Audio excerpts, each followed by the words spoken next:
Hello everyone, welcome to my channel H D Orion.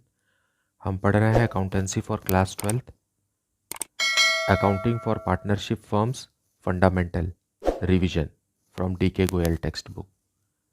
और अभी हम पढ़ेंगे preparation of profit and loss appropriation account. So let us see some questions from the text book.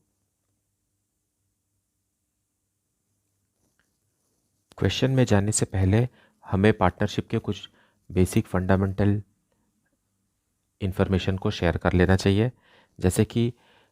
जैसे अगर हम profit and loss appropriation account बनाते हैं तो उसके लिए हमें कौन से इन्फॉर्मेशन की ज़रूरत है। वो ये है कि in absence of partnership deed हमें क्या करना है। So let us discuss points to remember in absence of a partnership deed. Partnership deed क्या है? एक एग्रीमेंट है, सारे पार्टनर्स के बीच एक एग्रीमेंट है कि वो पार्टनर्स जो हैं वो आपस में प्रॉफिट्स को किस तरीके से हैंडल करेंगे, किस तरीके से डील करेंगे। लेकिन अगर पार्टनरशिप डीड नहीं है तो पार्टनरशिप एक्ट में जो लिखे हुए प्रोविजंस हैं वो ऑटोमेटिकली लागू हो जाते हैं हर फर्म में इंडिया में। सो इन हमें इन पॉइंट्स को अच्छे से समझना है क्योंकि यही पॉइंट्स जो रहते हैं वो की मैटर रहते हैं किसी भी क्वेश्चन को सॉल्व करने के लिए।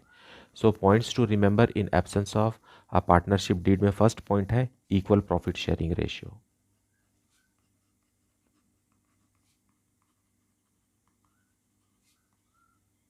इक्वल प्रॉफिट शेयरिंग रेशियो का मतलब ये है कि जितने भी पार्टनर्स रहेंगे उनमें प्रॉफिट इक्वली बटेगा। अगर 4 पार्टनर हैं तो रेशियो रहेगा 1:1:1:1:1। और अगर यह रेशियो नहीं चाहिए तो आपको उसके लिए पार्टनरशिप डीड बनाना पड़ेगा।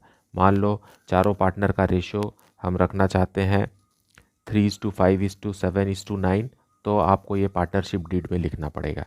और अगर पार्टनरशिप डीड नहीं है, हम absence of a partnership deed पढ़ रहे हैं, तो प्रॉफिट शेयरिंग रेशियो जो रहेगा वो इक्वल रहेगा। सेकंड रहेगा no salary to partners. No salary to partners का मतलब ये है कि पार्टनर्स अगर फर्म के लिए काम करते हैं तो उनको कोई सैलरी नहीं मिलेगी, और अगर पार्टनर्स चाहते हैं कि उनको सैलरी मिले तो वो पार्टनरशिप डीड में लिखें। थर्ड है no commission. No commission to partners, इसका मतलब भी यही है कि अगर कोई पार्टनर फर्म के सेल्स को बढ़ावा देता है तो उसको उसके लिए कमीशन नहीं मिलेगा। फोर्थ है no interest on capital.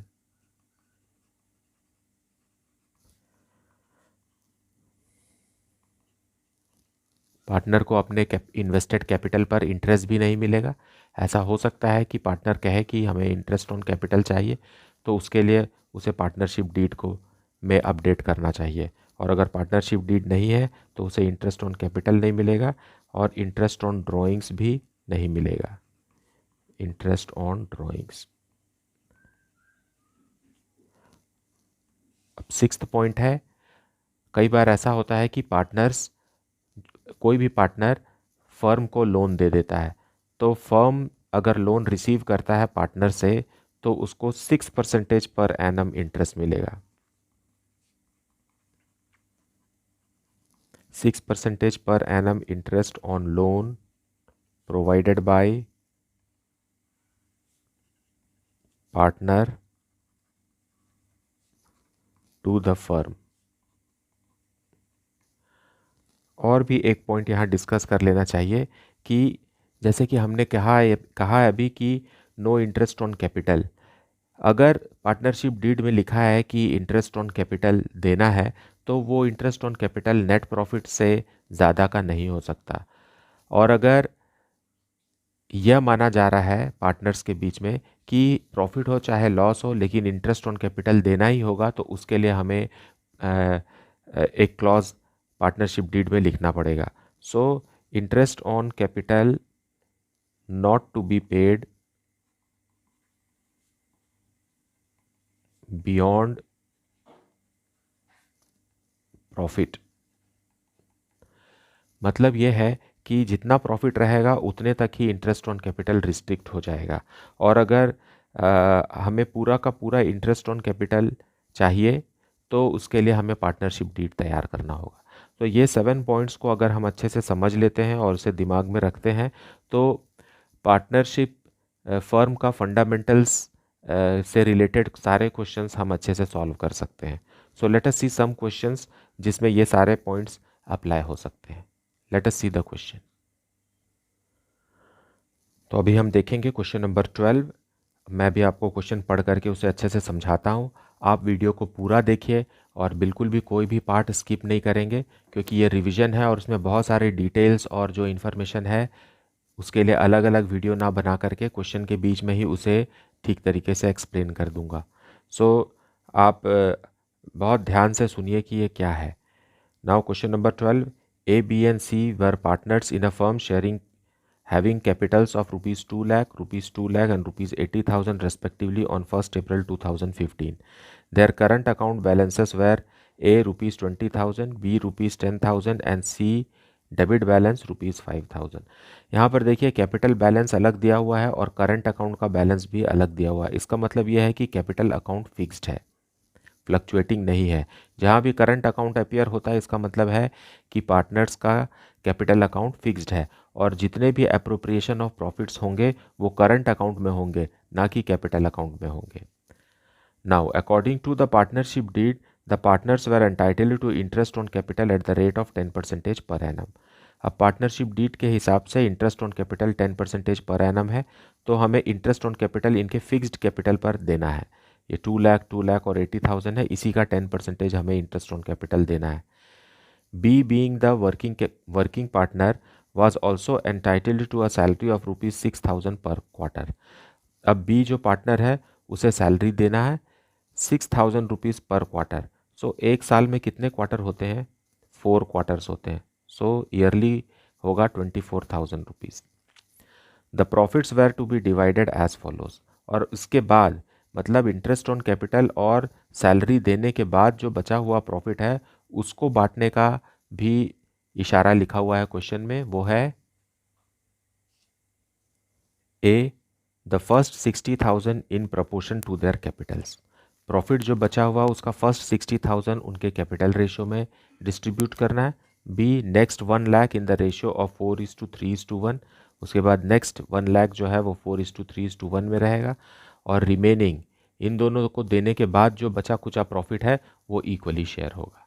The firm made a profit of rupees 2,80,000 for the year ended 31st March 2016 before charging any of the above items. अब नेट प्रॉफिट जो है वो 2,80,000 है और इसी को हमें अप्रोप्रिएट करना है. Prepare the profit and loss appropriation account and pass necessary journal entries for appropriation या apportionment of profits. So let us see the solution. So solution 12. In the books of a firm, profit and loss appropriation account for the year ended 31st March 2016.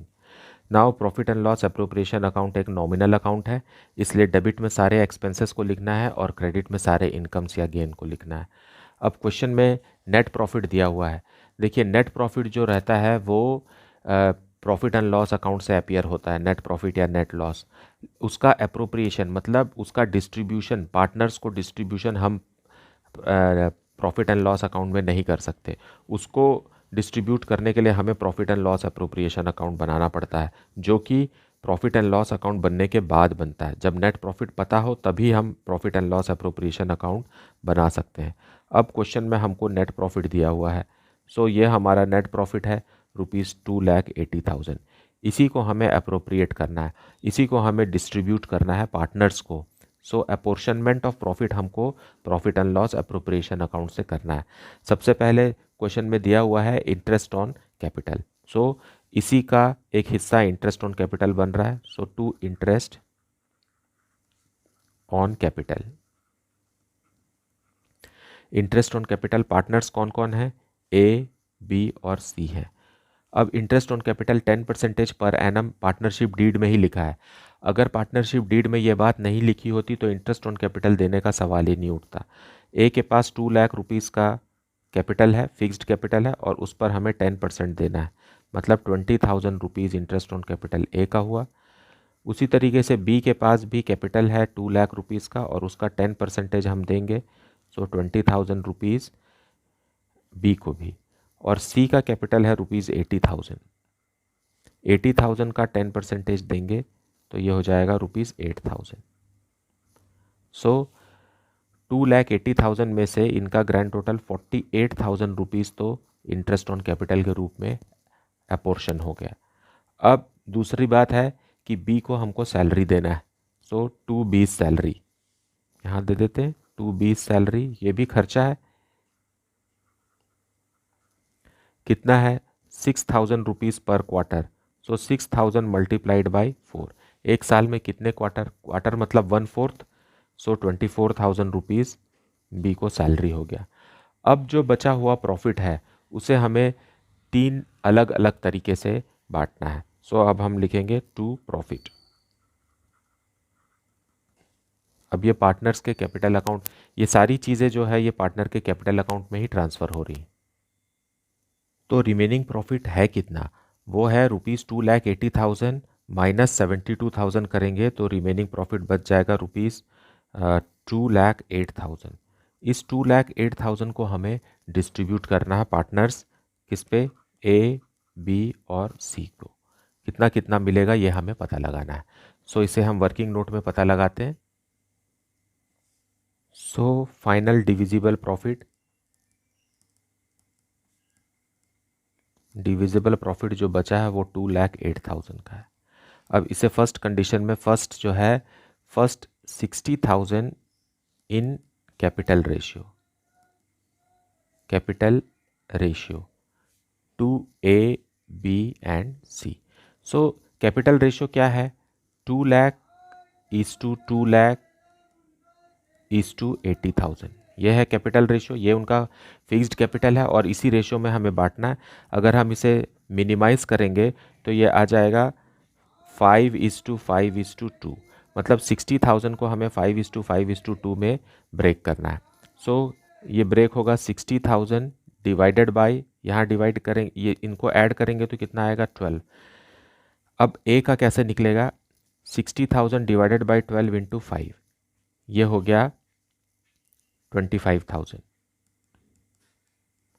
उसी तरीके से B का भी निकालेंगे, B का भी है कितना 60,000 divided by 12 into 5 that is equal to 25,000, और सी का 60,000 डिवाइडेड बाय 12 इंटू 2, यह आ गया 10,000।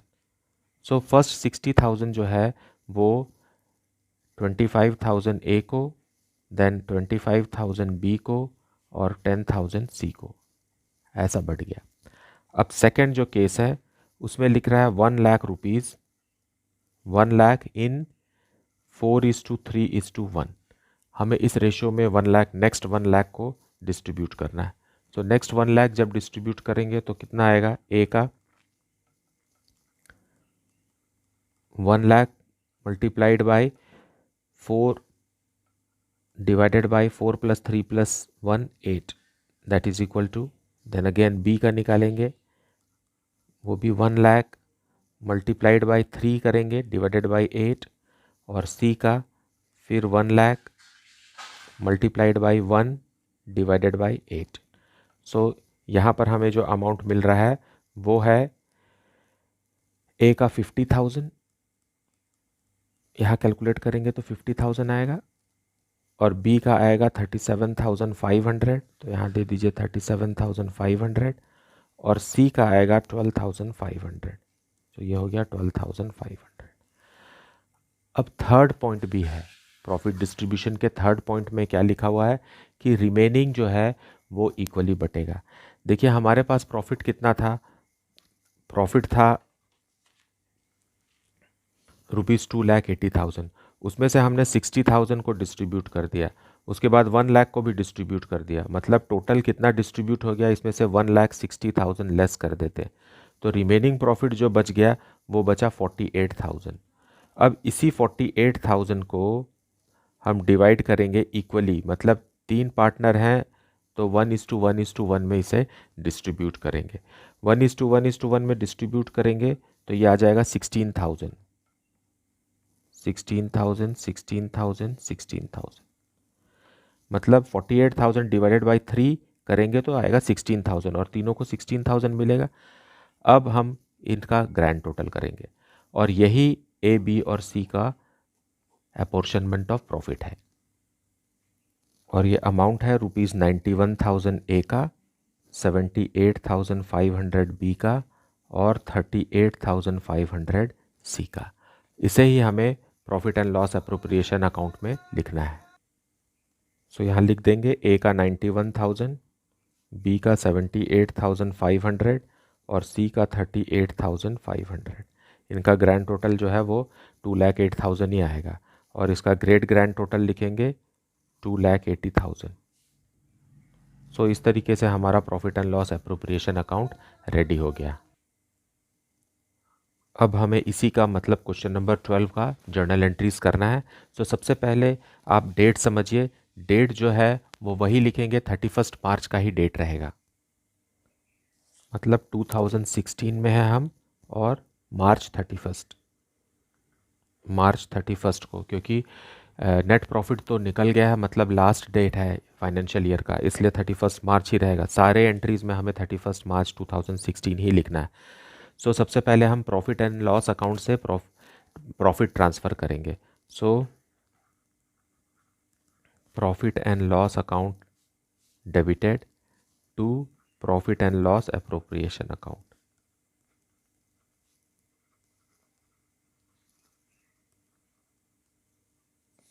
कितना था हमारे? 2,80,000 था प्रॉफिट। देखिए profit and loss account credit हुआ है, मतलब आप पहले पीछे देखेंगे profit and loss appropriation account के क्रेडिट में लिखा हुआ है net profit. So being profit transferred,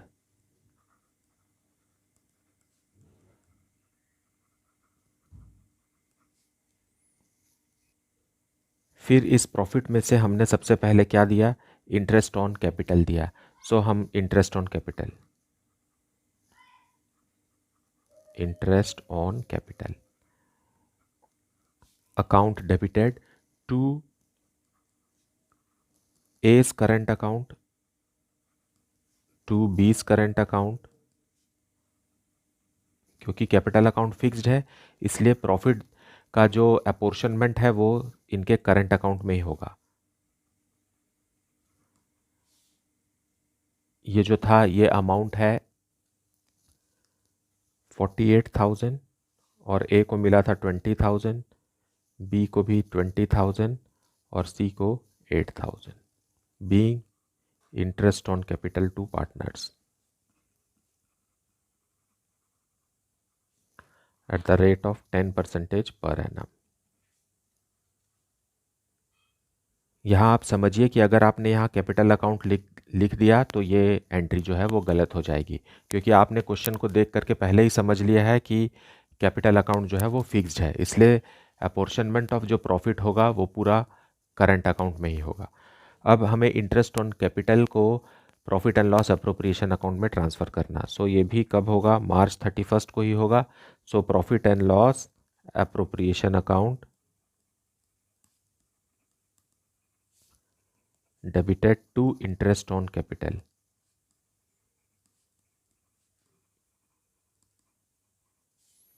₹48,000 हमने इसे ट्रांसफ़र कर दिया। देखिए यहाँ पर इंटरेस्ट ऑन कैपिटल डेबिट था, अब ये क्रेडिट होके क्लोज हो गया और ये कहाँ ट्रांसफ़र हो गया? Profit and loss appropriation account में ट्रांसफ़र हो गया, being interest on capital transferred.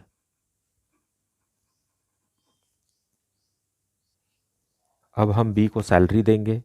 सो मार्च 31 को बी को सैलरी देना है। So B salary account debited to B's current account. B को सैलरी कितना दिया था हमने? 24,000। सो 24,000 ये था 6,000 quarterly, 6,000 multiplied by 4 being paid salary to B.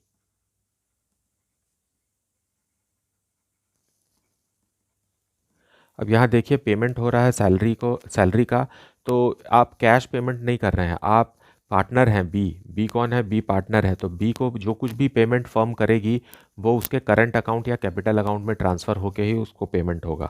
सो ऐसा नहीं है कि हमें यहाँ कैश अकाउंट लिखना है। अगर आउटसाइडर को हम पेमेंट करते हैं तो उसके लिए कैश अकाउंट क्रेडिट करते हैं। अभी यहाँ क्या है, बी के कैपिटल अकाउंट या करंट अकाउंट में ट्रांसफ़र करेंगे। इस केस में हम करंट अकाउंट में ट्रांसफ़र करेंगे क्योंकि कैपिटल अकाउंट फिक्स्ड है। अब सैलरी को भी हम profit and loss appropriation account में ट्रांसफ़र करेंगे।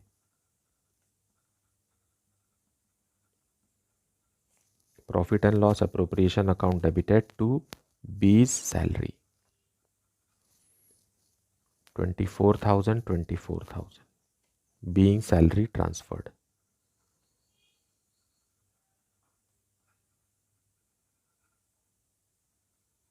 इस तरीके से सैलरी अकाउंट एक बार डेबिट होके और एक बार क्रेडिट होके क्लोज हो गया।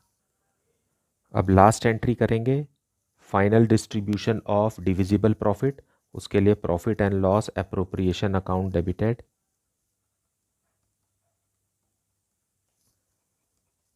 To A's current account, to B's current account and to C's current account. जो फाइनल प्रॉफिट डिस्ट्रीब्यूशन है वो हमें यहाँ लिखना है, और ये है 2,08,000, जिसमें से ए को मिला 91,000 जो हम पहले ही देख चुके हैं, और बी को 78,500 और सी को 38,500। नरेशन लिखेंगे, बीइंग डिविजिबल प्रॉफिट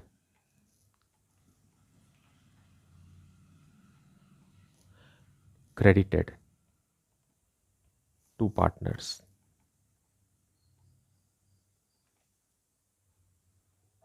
इस तरीके से आपको पूरा सम बनाना है। मुझे उम्मीद है कि आपने वीडियो को पूरा देखा होगा और कोई भी पोर्शन नहीं छोड़ा होगा। ये वीडियोस बहुत इन्फॉर्मेटिव है, तो इसका कोई भी पार्ट मिस नहीं कीजिए और आप इसे पूरा देखिए, अच्छे से सुनिए और अच्छे से समझिए। Please like, subscribe and share the channel. If you are having any doubt, you can put it in the comment section. Thank you so much for watching.